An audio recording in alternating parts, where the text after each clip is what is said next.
Okay, pag delete tanan guys, kanin delete buttons, i-click lang na siya, double click kay mana na siya sa functions nga muran pag i-click ang buttons. Then ang button na to inside sa try catch man ta Burmy.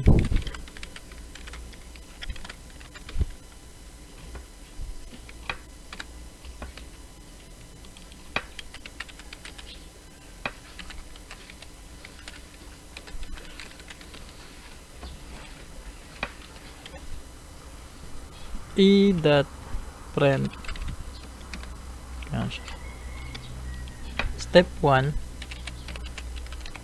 atong button kay get connections.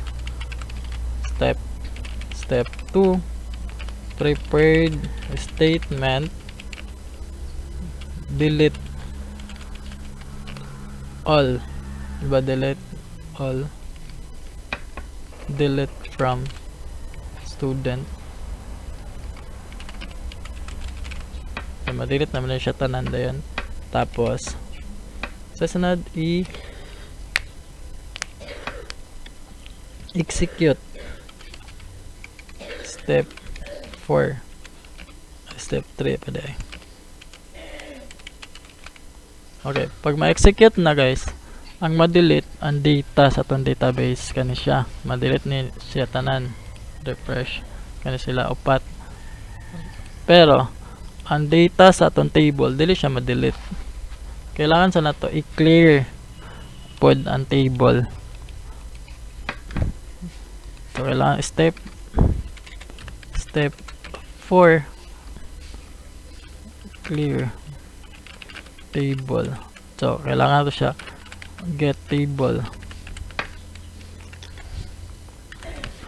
Clear na tong table, that's why kailangan to kuha ng table. Baylo na lang. Kuha na tong table, ayan na to clear.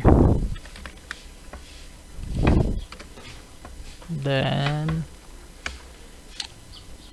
kana lang siya. So mag-show din tag message. Show step 5 show message. Double S. All student deleted successfully. So, kuha na tong connections using db that get connections. Then ang magholdan niya is ang atong connections con mga nagtado ng con dot prepared statement. Sa buhatan na to delete all from student. Then ang maghawid si prepared statement na tawagan to siya variable nga prepared prep. Tas mga siya prep dot execute update na siya. Na-delete na dayon ang pag-iranin ako, ma-delete na tong pag i-click na akong buttons, ma-delete na ng data sa database. Pero ang data sa table dili siya ma-delete. Okay, kailangan pa siya i-close ang program. So dapat ma-delete siya appeal. So itong button, kuha na to si table, si my table. Amen to. Ano ta? Nara. That get model. Then ang variable ay default table class. Tawag siya model. Okay. Instead nga mag-add row, dili na ta mag-add row. Ngayon na ta nga model.set row count to 0. So wala, mag-delete siya tanan. That's it. Then pag show sa message, yung tag J option Gamitan na to siya sa taas, si J option class. Tapos may siya dot show message.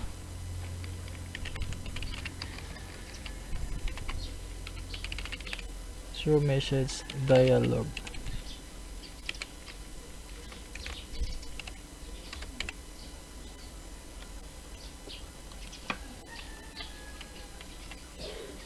Then din magkag-des. Then all student deleted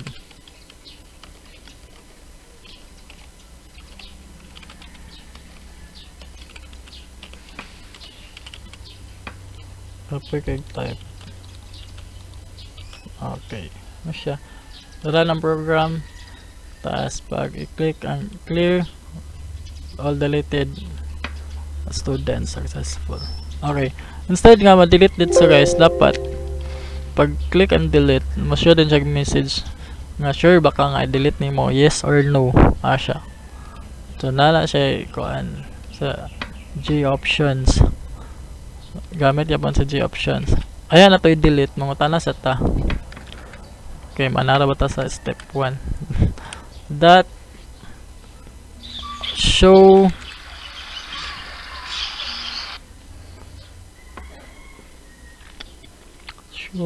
confirm. Okay, confirm niya, confirm dialog. Si confirm dialog diri sa kuan second parameter. Tanganin niyo siya og J option yapon. J option that yes or no option. Di bale, mo na siyang option yes or no. And then diri dayon mga tanan ang this. Then sa katulo, okay, this and there is a katulo kayong questions. Are you sure you want to delete all students? Ano siya, question mark na yan. And then meron siya nga confirm. Upat siya kabok. Confirm deleted all. Kitas kayo. Okay, sa show confirm dialog, mga tana siya, are you sure you want to delete your student? Pag may kag yes, okay, confirm deleted all. Ito i-run. Ito siya i-check.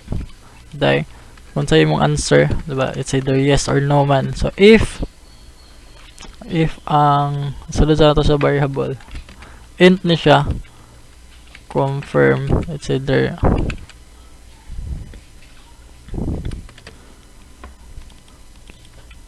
if ang confirm is not equal sa G option nga yes, dili siya yes, that yes, dili siya equal sa yes, pasabot return nothing, walay mahitabo. Okay, nag-no man ka, dili ma-delete, so mag-return siya wala. Pero kung mag-yes ka, kani ang i-run. Tapos kung mag-no ka, kani ang i-run. So i-run ang program. Delete. Are you sure you want to delete all the students? Pag mag-yes, all students are deleted.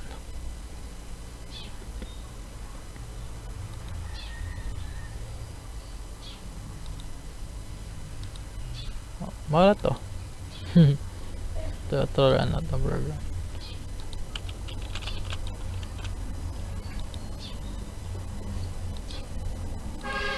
I'm sure you want to do it.